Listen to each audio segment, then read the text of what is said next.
കുഞ്ഞിച്ചോ minus and welcome back to another video. ഞാൻ നിങ്ങളുടെ സ്വന്തം എക്സ്ട്രാ കോമിക്. സോ നമ്മൾ നോക്കാൻ പോകുന്നത് സോളോ ലെവലിംഗ് റാഗ്നറോക്കിന്റെ സീസൺ 1 എപ്പിസോഡ് 2 ആണ്. ആസ് യൂഷ്വൽ വീഡിയോയിലേക്ക് കിടക്കുന്നതിന് മുമ്പ് എനിക്ക് രണ്ട് കാര്യങ്ങൾ പറയാനുണ്ട്, ഇമ്പോർട്ടൻ്റ് ആയിട്ടുള്ള രണ്ട് കാര്യങ്ങൾ. ഫസ്റ്റ് ഓഫ് ഓൾ, നിങ്ങൾ എല്ലാവരും സബ്സ്ക്രൈബ് ചെയ്തിട്ടുണ്ടെന്ന് എന്തായാലും ഉറപ്പുവരുത്തണം. പിന്നെ ഒരു കാര്യം എന്ന് വെച്ചാൽ, ഈ വീഡിയോ കാണുന്നതിന് മുമ്പ് സോളോ ലെവലിംഗിന്റെ എല്ലാ വീഡിയോസും കണ്ടെന്ന് ഉറപ്പുവരുത്തണം.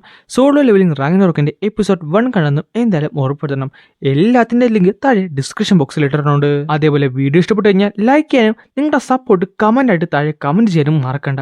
പിന്നെ ഒരു കാര്യം, the beginning after the end നമ്മൾ ഉറപ്പായിട്ടും എക്സ്പ്ലെയിൻ ചെയ്യുന്നതാണ് SLR എൻഡ് ചെയ്തതിന് ശേഷം. സോ നമുക്ക് നേരെ വീഡിയോയിലേക്ക് കടക്കാം. ചാപ്റ്റർ തുടങ്ങാൻ നേരത്ത് ഒരു അനൗൺസ്മെന്റ് ആണ് നമുക്ക് കേൾക്കാൻ സാധിക്കുന്നത്. കൊറിയൻ ആർട്ട് യൂണിവേഴ്സിറ്റിയുടെ അടുത്ത് ഒരു ഡെഞ്ചൻ ബ്രേക്ക് ഉണ്ടായിട്ടുണ്ട്. അതുമൂലം തന്നെ അടുത്തുള്ള എല്ലാവരും ഇപ്പോൾ സേഫ് ആയിട്ടുള്ള സ്ഥലത്തേക്ക് മാറണം. ഈ സമയത്ത് അവിടേക്ക് ആർമിയും എത്തിയിട്ടുണ്ട്. അവർ പറയുന്നുണ്ട്, നോക്കി നിൽക്കാൻ മാത്രമേ നമ്മൾ കൊണ്ടിപ്പോൾ സാധിക്കത്തുള്ളൂ. ഈ ഹണ്ടേഴ്സ് ഒക്കെ ഇവിടെ പോയി കിടക്കുവാണ്. സാർ, കിട്ടിയ ഇൻഫർമേഷൻ വെച്ച് നോക്കാൻ നേരത്ത് ഹണ്ടർ അസോസിയേഷൻ ഇപ്പോൾ ഒരു ബി റാങ്ക് ഹണ്ടറിനെ തേടിക്കൊണ്ടിരിക്കുകയാണ്. ബി റാങ്ക് ഹണ്ടറോ? അതെന്തിനാണ്? ഇതൊരു ഡി റാങ്ക് ഡെഞ്ചനല്ലേ സാർ? അവർ പറയുന്നത് ഇവിടെ ഇൻഫെക്റ്റഡ് ആയിട്ടുള്ള ഹണ്ടേഴ്സ് ഉണ്ടെന്നാണ്. അതിലുപരി അവിടേക്ക് പോയത് ഒരു സി റാങ്ക് ഹണ്ടർ കൂടിയാണ്. സോ അദ്ദേഹവും ഒരു ഇൻഫെക്റ്റഡ് ആകാനുള്ള ചാൻസ് വളരെ കൂടുതലാണ്. ഈ സമയത്ത് സൂഹോയുടെ അടുത്തേക്ക് അക്കീം നടന്നു വരുന്നുണ്ടായിരുന്നു. സൂഹോ പറയുന്നുണ്ട്, ഞാൻ ശരിക്കും ഒന്ന് ഞെട്ടിപ്പോയി. കാര്യം അവൻ താഴത്തെ നിലയിൽ നിന്ന് ഇവിടം വരെ ചാടി വരുമെന്ന് ഞാൻ ഒരിക്കലും പ്രതീക്ഷിച്ചതല്ല. അതിലുപരി അവനൊരു സി റാങ്ക് അവേക്കൺ മിസ്റ്റ് ബേണാണ്. സോ അവൻ വളരെയധികം ഡേഞ്ചറസ് ആണ്. അതിലുപരി അവൻ്റെ കയ്യിൽ ഒരു വെപ്പണും ഉണ്ട്. സോ എന്തായാലും ഒന്ന് ട്രൈ ചെയ്ത് നോക്കാം. ട്രൈ ചെയ്ത് നോക്കുന്നത് എന്തായാലും വേർത്താണെന്ന് പറയുന്നിടത്ത് സൂഹോൻ്റെ നേരെ ഒരു അറ്റാക്ക് വരുന്നുണ്ട്. അവനത് ഡോഡ്ജ് ചെയ്ത് മാറുന്നുണ്ടെങ്കിലും ആ ക്ലാസ് റൂം തന്നെയാണ് രണ്ടായിട്ട് മുറിഞ്ഞു പോയത്. സൂഹോയ്ക്ക് മനസ്സിലായി ഇത് ഒട്ടും നിസാരമല്ലെന്ന്. അടുത്ത സെക്കൻഡിൽ തന്നെ അവൻ അറ്റാക്ക് ചെയ്യാൻ നിർത്തി സുഹോ അവൻ്റെ കയ്യിൽ കിട്ടിയ ആ ഒരു ഫയർ എക്സ്റ്റിങ്ക്വിഷർ അവൻ്റെ നേരെ എറിയുന്നുണ്ട്. അവനായിട്ട് അത് രണ്ടായിട്ട് മുറിച്ച് കളയുകയും ചെയ്യും. ഈ ഗ്യാപ്പിൽ തന്നെ സുഹോ അവിടെ നിന്ന് ഇറങ്ങി ഓടുന്നുണ്ട്. അവനായിട്ട് ഇപ്പം ഞാൻ ഫൈറ്റ് ചെയ്യുന്നത് ലിറ്ററലി ഇമ്പോസിബിൾ ആണ്. ഒന്നുമില്ലെങ്കിലും ഈ അവേക്കൻ പേഷ്യൻസിന് വെറുതെ അല്ലല്ലോ ഈ റാങ്ക് കൊടുത്തിട്ടുള്ളത്. ഈ ഹണ്ടേഴ്സൊക്കെ എവിടെ പോയി കിടക്കുവാണ് എനിക്ക് അറിഞ്ഞുകൂടാ. എത്ര നേരം എന്ന് പറഞ്ഞാണ് ഞാൻ ഇവനോടൊന്ന് പിടിച്ചു നിൽക്കുന്നത്. ഈ സമയത്ത് അവൻ പുറത്തേക്ക് ഇറങ്ങിയിട്ടുണ്ടായിരുന്നു. പക്ഷേ സുഹോനെ നോക്കുന്നതിന് പകരം അവൻ മറ്റൊരു സൈഡിലേക്കാണ് നോക്കിയത്. അത് മറ്റൊന്നും അല്ലായിരുന്നു, കുറച്ചധികം പെൺപിള്ളേർ ആ ഒരു റൂഫ് ടോപ്പിൽ നിൽപ്പുണ്ടായിരുന്നു. അടുത്ത സെക്കൻഡിൽ തന്നെ അവർ ആ പെൺപിള്ളേരെ അടുത്തേക്കാണ് ഓടിച്ചെന്നത്. എന്നിട്ട് ഒരു അറ്റാക്ക് കൊണ്ട് അവരങ്ങോട്ട് കൊല്ലുന്നുണ്ട്. സുഹോ ഇതുകൊണ്ട് ഞെട്ടിപ്പോയി. അവൻ നന്നായിട്ട് ദേഷ്യം വരുന്നുണ്ടായിരുന്നു. പിന്നെ ഒന്നും ആലോചിക്കാതെ നേരെ അവൻ്റെ അടുത്തേക്ക് ചാടും. അവൻ പറയുന്നുണ്ട്, ഇനി ഹണ്ടേഴ്സിനെ വെയിറ്റ് ചെയ്തിട്ട് കാര്യമില്ല, ഞാൻ തന്നെ കയറണമെന്ന് പറഞ്ഞുകൊണ്ട് അവൻ്റെ തല നോക്കി ഒരു കീഴിലും കിക്ക് വെച്ച് കൊടുക്കുന്നുണ്ട്. എന്ത് വില കൊടുത്തും എനിക്ക് ഇവനെ സ്റ്റോപ്പ് ചെയ്തേ പറ്റത്തുള്ളൂ. അങ്ങനെ സുഹോയുടെ ഒരു കിക്ക് ഉണ്ടല്ലോ, ആ കിക്ക് കൊണ്ട് സത്യം പറഞ്ഞാൽ അവിടെ ഒന്നും തന്നെ സംഭവിച്ചിട്ടില്ല. അവൻ തിരിച്ച് അറ്റാക്കും ചെയ്യുന്നുണ്ട്. സുഹോ അത് ഡോഡ് ചെയ്ത് മാറിയിട്ട് പറയുന്നുണ്ട്, ആ ഒരു ഒറ്റ അറ്റാക്ക് എൻ്റെ മേത്ത് കൊണ്ടാൽ ഞാൻ ഉറപ്പായിട്ടും മരിക്കും. പക്ഷേ എനിക്ക് ഇവനെ ചുമ്മാ വിടാനും പറ്റത്തില്ലെന്ന് പറഞ്ഞുകൊണ്ട് സുഹോ അവൻ തമ്മിലുള്ള ബാറ്റിൽ അങ്ങനെ തുടങ്ങുവാണ്. സുഹോ കണ്ടിന്യൂസ് ആയിട്ട് കുറേയധികം പഞ്ചസ് കൊടുക്കുന്നുണ്ട്. ഈ സമയത്ത് അവൻ തിരിച്ച് അറ്റാക്ക് ചെയ്യുന്നുണ്ടെങ്കിലും സുഹോ അത് സക്സസ്ഫുള്ളി തന്നെ എല്ലാം ഡോഡ് ചെയ്ത് മാറുന്നുണ്ട്. അങ്ങനെ അവസാനം സുഹോ അവൻ്റെ ഫേസ് നോക്കി ഒരു കിട്ടിലും കിക്കും കൊടുക്കുന്നുണ്ട്. എന്നാൽ അടുത്ത സെക്കൻഡിൽ തന്നെ ആ ഒരു കിമ്മിൻ്റെ അറ്റാക്ക് സുഹോയുടെ മേത്ത് കൊണ്ട് ചോരയൊക്കെ ഛർദ്ദിച്ചുകൊണ്ട് സുഹോ നേരെ തെറിച്ച് ബാക്കിലേക്ക് പോകുവാണ്. അവൻ പറയുന്നുണ്ട്, സിസ്റ്റം ഉള്ളത് കൊണ്ട് മാത്രമാണ്. അതായത് സുഹോൻ്റെ ഹെൽത്ത് കറൻ്റ്ലി ഇപ്പം വെറും 1 HP ആയിട്ട് മാറിയിട്ടുണ്ട്. അങ്ങനെ തൻ്റെ ശക്തിയൊക്കെ എടുത്തുകൊണ്ട് അവൻ പതുക്കെ മുകളിലേക്ക് ഉയരുന്നുണ്ട്. ഈ സമയത്ത് ആകാശത്ത് ഒരു ക്രാക്ക് വരും. അങ്ങനെ പെട്ടെന്ന് നമ്മുടെ ആ ഒരു കിം ഹണ്ടർ ഉണ്ടല്ലോ, അവൻ നേരെ സുഹോനെ അറ്റാക്ക് ചെയ്യാൻ വേണ്ടി വന്നപ്പോൾ ആ ക്രാക്ക് വലുതായി അത് പൊട്ടി എന്തോ ഒന്ന് നേരെ താഴത്തേക്ക് വരുന്നുണ്ടായിരുന്നു. അത് വന്നത് സുഹോൻ്റെ ആ കിമ്മിൻ്റെ നേരെയായിരുന്നു. ആ വന്ന് വരവിൻ്റെ ഇമ്പാക്റ്റ് കാരണം തന്നെ കിമ്മിൻ്റെ കൈ തന്നെ മുറിഞ്ഞു പോകുന്നുണ്ട്. ഈ സമയത്ത് സുഹോ തൻ്റെ ഉള്ള ബോധമൊക്കെ വെച്ചുകൊണ്ട് കണ്ണ് തുറന്ന് നോക്കാൻ നേരത്ത് അവനൊരു ആൻറ്റിനെയാണ് കാണുന്നത്. അവൻ പറയുന്നുണ്ട്, എന്നോട് ക്ഷമിക്ക്, ഞാൻ കുറച്ച് താമസിച്ചു പോയല്ലേ. എന്നിട്ട് നമ്മുടെ ബെറു തിരിഞ്ഞങ്ങോട്ട് നോക്കിയിട്ട് പറയുന്നുണ്ട്, നീയാണോടാ എൻ്റെ യങ് മാസ്റ്ററിൻ്റെ മേത്ത് കൈവച്ചത്. അടുത്ത സെക്കൻഡ് തന്നെ ബെറു അവനെ കൊല്ലുന്നു പറഞ്ഞ പോലെ അവൻ്റെ ശരീരഭാഗങ്ങളെല്ലാം പല പല കഷ്ണങ്ങളായി മുറിഞ്ഞു പോയി ചോരയൊക്കെ തീർച്ചുകൊണ്ട് ഭയങ്കര ബ്രൂട്ടലായിട്ടാണ് ബെറു അവനെ കൊല്ലുന്നത്. എന്നാൽ അവനെ മാത്രമല്ല, ഈ മിസ്റ്റ് പെയിൻ ബാധിച്ച ഓൾമോസ്റ്റ് എല്ലാവരും ബെറു ഓടി നടന്ന് കൊല്ലുന്നുണ്ട്. പല പല കഷ്ണങ്ങളായി മുറിച്ചാണ് കൊല്ലുന്നത്. ചുരുക്കം പറഞ്ഞാൽ അവിടെ ഒരു മാസക്കർ തന്നെയാണ് സംഭവിച്ചുകൊണ്ടിരുന്നത്. അങ്ങനെ ആ പ്രദേശം ഫുള്ള് നമ്മുടെ ബെറു ക്ലീൻ ചെയ്യുന്നുണ്ട്. അവസാനം അതെല്ലാം നോക്കിയതിന് ശേഷം നമ്മുടെ സുഹോൻ്റെ തൊട്ട് ഫ്രണ്ടിൽ വന്ന് നിന്നിട്ട് പറയുന്നുണ്ട്, it's been a while young master. അവിടെ നമ്മൾ പോകുന്നത് ഒരു ഫ്ലാഷ് ബാക്കിലേക്കാണ്. സുഹോൻ്റെ ഫ്ലാഷ് ബാക്ക്. അവൻ കുട്ടിയായിരുന്നപ്പോൾ കുറേയധികം പടമൊക്കെ വരക്കുമായിരുന്നു. പെട്ടെന്നാണ് ബെറു അവിടേക്ക് വന്നത്. എന്നിട്ട് പറയുന്നുണ്ട്, യങ് താങ്കൾ എന്നെ വരച്ചല്ലേ. എന്നിട്ട് ആ ഒരു പടം നോക്കിക്കൊണ്ട് ബെറു കിടന്ന് കരയുവാണ്. ഈ സമയത്ത് നമ്മുടെ സുഹോ കണ്ണ് തുറന്നിട്ടുണ്ട്.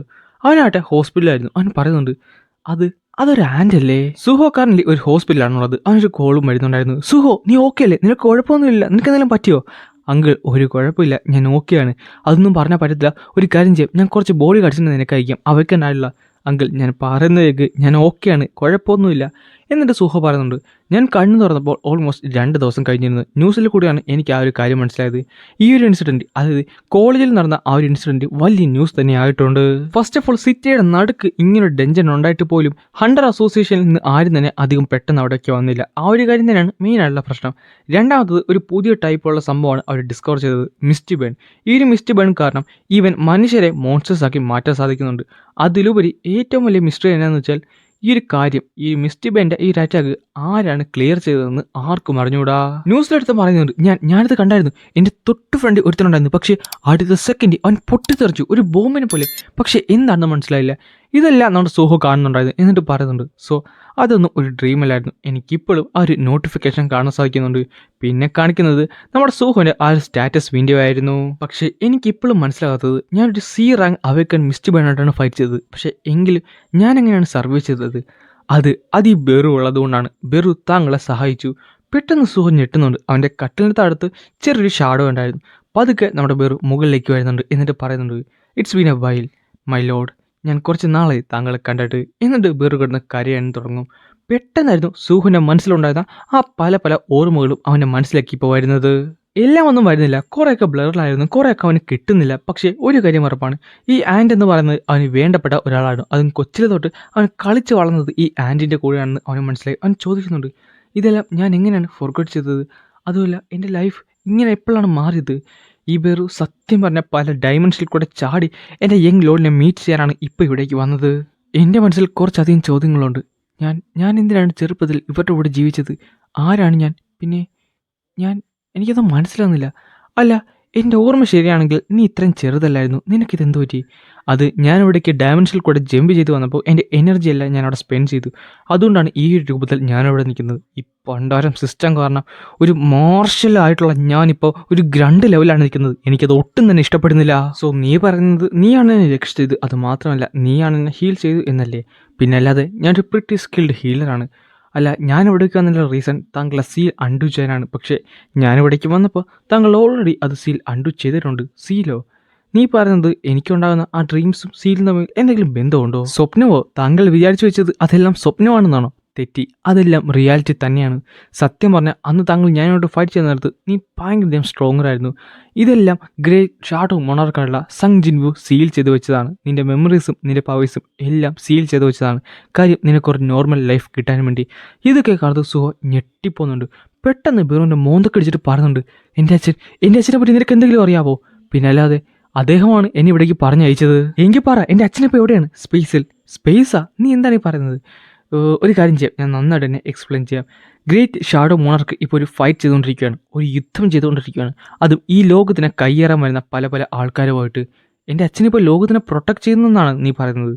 അതെ, പുള്ളിക്കാരൻ ഇറ്റാറംസ് എന്നറിയപ്പെടുന്ന ഔട്ടർ ഗോഡ്സുമായിട്ടാണ് ഇപ്പോൾ ഫൈറ്റ് ചെയ്തുകൊണ്ടിരിക്കുന്നത്. ഇറ്റാറംസ് അവരുടെ അപ്പോസ്റ്റൽസിനെ ഈ ലോകത്തേക്ക് അയക്കുന്നുണ്ട്. പക്ഷേ ഈ ബെറു ഇവിടേക്ക് വന്നവരി 100 കണക്കിന് പേരാണ് കൊന്നു തള്ളിയത്. ആ ഒരു ഗേറ്റും ആ ഒരു മോൺസ്റ്റേഴ്സും ബാക്കിയുള്ള കാര്യങ്ങളും ഇപ്പോൾ ഇവിടെ നടക്കുന്നതെല്ലാം ഇവർ കാരണമാകാനാണ് ചാൻസ് കൂടുതൽ. സോ എൻ്റെ അമ്മ ഇപ്പോൾ അദ്ദേഹത്തിൻ്റെ കൂടെ ഉണ്ടോ? ഇല്ല, എൻ്റെ അമ്മേനെ അന്ന് തന്നെ കാണാത്തതാണ്, എൻ്റെ അച്ഛൻ കാണാതെ ആ ഒരു ദിവസം. ഇത് കേൾക്കുന്ന ബെറു ഞെട്ടിത്തെറിച്ചു. എന്നിട്ട് കണ്ട് കാറുന്നുണ്ട്, മിസ്സസ് ചായനെ കാണാനില്ല. ഇതും ചിലപ്പോൾ ഇറ്ററംസ് ചെയ്ത പരിപാടിയായിരിക്കും. ഇത് ഇനി എന്ത് ചെയ്യും? ഇത് കേൾക്കാൻ നിർത്ത് സുഹോയ്ക്ക് ദേഷ്യം എഴുതുണ്ടായിരുന്നു. അവൻ പറയുന്നുണ്ട്, എൻ്റെ പാരൻസിനെ കാണാനില്ല. ഈ ഒരു ജീവിതം ഞാൻ ഇങ്ങനെ ജീവിച്ചു തീർന്നത് എല്ലാം ഇവർ കാരണമാണോ? യങ് ഞാനൊന്നും ചോദിക്കട്ടെ, താങ്കൾക്ക് അവരെ കാണണമെന്നുണ്ടോ? പിന്നെ അല്ലാതെ എനിക്ക് നന്നായിട്ടുണ്ട്. ഞാൻ എത്ര നാളെ വരെ കണ്ടിട്ട്. അങ്ങനെയാണെങ്കിൽ ഒരു വഴിയുണ്ട്, ഒരേ ഒരു വഴി. താങ്കളുടെ അച്ഛൻ എന്തായാലും ഇവിടേക്ക് ഇപ്പോൾ വരാൻ പറ്റത്തില്ല. കാര്യം അവരിപ്പോൾ ഒരു വലിയ യുദ്ധം ചെയ്തുകൊണ്ടിരിക്കുകയാണ്. അതിന് പകരം താങ്കൾ തൻ്റെ സ്ട്രെങ്ത് ഫുള്ള് ഗെയിൻ ചെയ്തിട്ട് അദ്ദേഹത്തിൻ്റെ അടുത്തേക്ക് പോകുന്നതായിരിക്കും ഏറ്റവും നല്ലത്. അതുകൊണ്ട് നമുക്ക് ലെവലപ്പ് ആകുന്ന പറഞ്ഞുകൊണ്ട് നമ്മുടെ ബെറു ഒരു താക്കോൽ എടുത്ത് കൊടുക്കുന്നുണ്ട്. എന്നിട്ട് ഒരു ക്വസ്റ്റ്യൻ വരുന്നുണ്ട്. അതിൻ്റെ പേര് the trials of the shadow എന്നാണ്.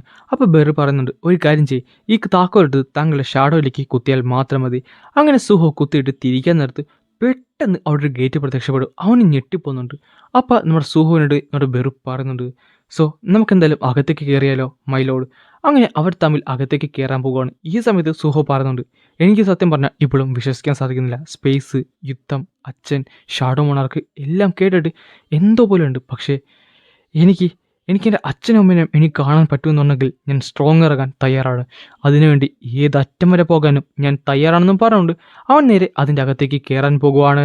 പിന്നെ കാണിക്കുന്നത് ഒരു ഫ്ലാഷ് ബാക്കാണ്. നമ്മുടെ ജിൻവു പറയുന്നുണ്ട്, ബെറു നീ തിരിച്ച് എർത്തിലേക്ക് പോകണം, എന്നിട്ട് സുഹോൻ്റെ സീൽ നീ അൺഡൺ ചെയ്യണം. യങ് മാസ്റ്ററിൻ്റെ സീൽ അതെ, എന്തായാലും എർത്തിലിപ്പോൾ ഒരു ഇൻവേഷൻ നടക്കാൻ ചാൻസ് ഉണ്ട്. സോ സുഹോൻ്റെ മെമ്മറീസും പവേഴ്സും റീഗെയിൻ ചെയ്തതിനു ശേഷം നിങ്ങൾ രണ്ടുപേരും എർത്ത് എന്തായാലും ഡിഫെൻഡ് ചെയ്യണം. പിന്നെ നിന്നോടൊരു കാര്യം പറയാം, എർത്തിലെ സിറ്റുവേഷൻ അനുസരിച്ച് നിനക്ക് പ്രവർത്തിക്കാവുന്നതാണ്. അങ്ങനെ അവർ രണ്ടുപേരും കൂടെ ഗേറ്റിൻ്റെ അകത്തേക്ക് കയറിയിട്ടുണ്ട്. അങ്ങനെ ഇപ്പുറത്തെ സൈഡിൽ വരാൻ നേരത്ത് ബെറു പറയുന്നുണ്ട്, യങ് ലോർഡ് ഇതാണ് ലാൻഡ് ഓഫ് ദി ഡെഡ്. ഇവിടെ ഒരു ജീവനുള്ള ആൾക്കും പ്രവേശനമില്ല ഞങ്ങളുടെ ഓണറിൻ്റെ പെർമിഷൻ ഇല്ലാതെ. ചുരുക്കം പറഞ്ഞാൽ ഇതാണ് ഷാഡോ ഡഞ്ചൻ. സോ അങ്ങനെയാണ് ഈ ഒരു ചാപ്റ്റർ ഇവിടെ അവസാനിക്കുന്നത്. ഗൈസ് വീഡിയോ ഇഷ്ടപ്പെട്ടു കഴിഞ്ഞാൽ ലൈക്ക് ചെയ്യാൻ മറക്കണ്ട. പിന്നെ നാളെ തന്നെ അടുത്ത വീഡിയോ വരുന്നുണ്ട്, അത് മിസ്സാക്കാതിരിക്കാൻ വേണ്ടി പേജ് സബ്സ്ക്രൈബ് ചെയ്യാനും നിങ്ങളുടെ ഫ്രണ്ട്സിന് അത് സോളോ ലെവലിംഗ് റാഗ്നറോക്ക് കാണുന്ന എല്ലാ കൂട്ടർക്കും ഇപ്പം തന്നെ ഈ വീഡിയോ ഒന്ന് ഷെയർ ചെയ്ത് കൊടുക്കാനും മറക്കണ്ട.